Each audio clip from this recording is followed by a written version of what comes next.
আমার মৃত্যুর পরে আমার লাশ দেখার তাড়াহুড়ায় চোখের কাজল দিতে ভুইল না। জান, আমার মৃত্যুর পরে আমার লাশ দেখার তাড়াহুড়ায় চোখের কাজল দিতে ভুইল না।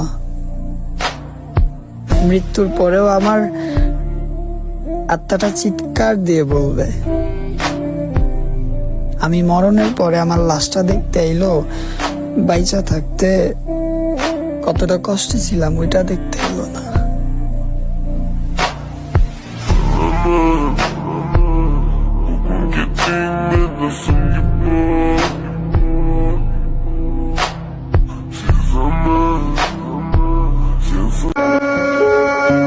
আমারে কেউ বোঝে না।